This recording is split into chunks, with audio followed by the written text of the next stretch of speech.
సూర్యాపేట పట్టణంలో శ్రీ గణేష్ నవరాత్రి ఉత్సవాలలో భాగంగా కుమ్మరి బజార్ నందు సలిగంటి శ్రీనివాస్ గారి ఆధ్వర్యంలో 14వ వార్షికోత్సవ వేడుకలు ఘనంగా నిర్వహించారు. ఈ సందర్భంగా ముఖ్య అతిథిగా తెలంగాణ రాష్ట్ర బీజేపీ ఉపాధ్యక్షులు సంకినేని వెంకటేశ్వరరావు హాజరయ్యారు. ఈ సందర్భంగా వారు మాట్లాడుతూ గణేష్ నవరాత్రి ఉత్సవాలను జరుపుకోవడం చాలా లాభదాయకమని, ప్రజలు ఆయురారోగ్యాలతో సుభిక్షంగా ఉండాలని, ఆ గణనాథుడు ఎల్లవేళలా మాకు తోడుండాలని ఆకాంక్షించారు. తదనంతరం అన్నదాన కార్యక్రమం నిర్వహించారు. ఈ కార్యక్రమంలో మాజీ మున్సిపల్ చైర్మన్ జుట్టుకొండ సత్యనారాయణ, సంగినేని వరుణ్ రావు, మాజీ మున్సిపల్ కౌన్సిలర్ సలిగంటి వీరేంద్ర, రంగినేని లక్ష్మణరావు, సలిగంటి శ్రీనివాస్, గణేష్ ఉత్సవ కమిటీ సభ్యులు, కాలనీవాసులు తదితరులు పాల్గొన్నారు. ఫోటోగ్రాఫర్లందరికీ నా హృదయపూర్వక నమస్కారం. ఈరోజు సూర్యాపేట పట్టణంలో గణేష్ నవరాత్రి ఉత్సవాల సందర్భంగా రేపు 5వ తారీఖు 6వ తారీఖు నిమజ్జన కార్యక్రమం ఆహ్వాన కమిటీ ఏర్పాటు చేశారు.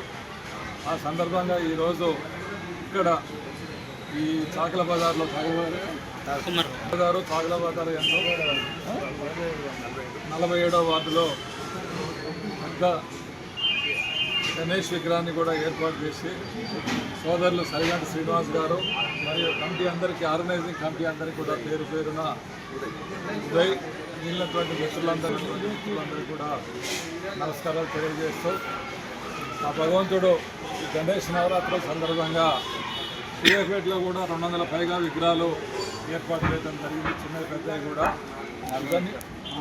400 విగ్రహాలు ఏర్పాటు చేయడం జరిగింది. 5వ తారీఖు 6వ తారీఖు 2 దినాలు ఇక్కడ నిమజ్జన కార్యక్రమం అనేది మన అధికారులు నిర్ణయం చేశారు. ఏదైనప్పటికీ కూడా సుమారుగా గత 6-7 రోజుల నుంచి పూజా కార్యక్రమాలు ఇవన్నీ కూడా బాగా రేత్రింబాగాలు జరుగుతూ ఉన్నాయి. భక్తులందరూ కూడా సంతోషంగా ఈ యొక్క వినాయకుని దర్శించుకొని తమ యొక్క పూజలు, తమ యొక్క ప్రార్థనలన్నీ కూడా వారికి విన్నవించడం, సమాజ శ్రేయస్ కోసం ఈ సంవత్సరం ప్రకృతి కూడా మనకు బాగా అనుకూలించింది. మంచి వర్షాలు ఉన్నాయి. రైతులు కానీ, ఇతరత్ర వ్యాపార వర్గాలు కానీ, వ్యాపారస్తులు కానీ, కార్మికులు కానీ అందరూ కూడా హ్యాపీగా సంతోషంగా ఉన్నటువంటి పరిస్థితి ఉంది. ఆ గణేష్ మహారాజు కాకపోతే కొంత ప్రకృతి వైపరీత్యాలు కూడా రాష్ట్రంలో మనం చూస్తూ ఉన్నాం.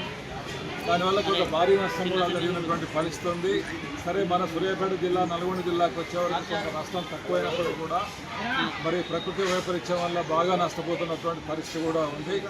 సరే, ఏదైనప్పటికీ కూడా ప్రజలందరూ కూడా సుఖ సంతోషాలతో ఉండాలని చెప్పి ఆ గణేష్ మహారాజు మనందరికీ కూడా సంపూర్ణమైనటువంటి ఆయురారోగ్యాలు, అష్టైశ్వర్యాలు కలిగించాలని చెప్పి సూర్యాపేట ప్రజలు కానీ, పట్టణ ప్రజలు కానీ, నియోజకవర్గ ప్రజలు కానీ అందరూ కూడా సుఖశాంతులతో, సుఖ సంతోషాలతో ఉండాలని చెప్పి భగవంతుని ప్రార్థిస్తూ, మీ ద్వారా వారందరినీ కోరుతూ, మా అందరికీ కూడా మంచి కలగాలని చెప్పి భగవంతుడు ప్రార్థించవలసిందిగా కోరుతూ, మంచి కోసం మరి ఈరోజు చెడు మీద జరిగే పోరాటంలో వారు మంచి కోసం పనిచేసే వాళ్ళకు మద్దతు ఇవ్వాలని చెప్పి కూడా ఈ సందర్భంగా కోరుతూ, నాకు ఈ అవకాశం ఇచ్చినటువంటి ఈరోజు ఈ కార్యక్రమానికి ముఖ్య అతిథిగా ఇచ్చేసినటువంటి మాజీ శాసనసభ్యులు, భారతీయ జనతా పార్టీ రాష్ట్ర ఉపాధ్యక్షులు సంకినేని వెంకటేశ్వరరావు గారు, మిగిలినటువంటి వీరేంద్ర గారు, మిగిలినటువంటి శ్రీనివాస్ గారు, మిగిలినటువంటి మల్సూర్ గారు, మిగిలిన అందరికీ కూడా పేరు పేరున అభినందనలు తెలియజేస్తూ మరి ఈ యొక్క కార్యక్రమాన్ని పెద్దలు సంకినేని వెంకటేశ్వరరావు గారిని సభ్యులందరికీ వినాయక చవితి శుభాకాంక్షలు.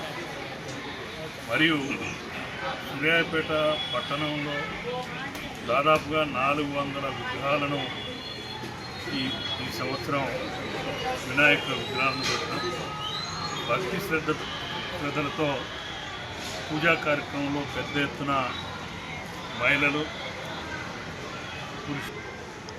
ఈ 5వ తారీఖు పెద్ద ఎత్తున ప్రతి సంవత్సరం 9 రోజులు తర్వాత ఏదైతే నిమజ్జన కార్యక్రమం జరుగుతుందో అందులో పెద్ద ఎత్తున ఆ రోజు జరిగే శోభయాత్రలో సూర్యాపేట ప్రజలందరూ కూడా పెద్ద ఎత్తున పాల్గొనాలని, మరి ఈ వినాయక చవితి కార్యక్రమం సందర్భంగా ప్రజలందరికీ మేలు జరగాలని, సూర్యాపేట నియోజకవర్గం ప్రజలకే కాదు, జిల్లా ప్రజలకే కాదు, రాష్ట్ర ప్రజలకు అందరికీ మంచి జరగాలని వినాయక చవితి సందర్భంగా శుభాకాంక్షలు భారతీయ జనతా పార్టీ పక్షాన వ్యక్తిగతంగా సూర్యాపేట నియోజకవర్గ ప్రజలకు, పట్టణ ప్రజలకు, రాష్ట్ర ప్రజలకు శుభాకాంక్షలు తెలియజేస్తాను.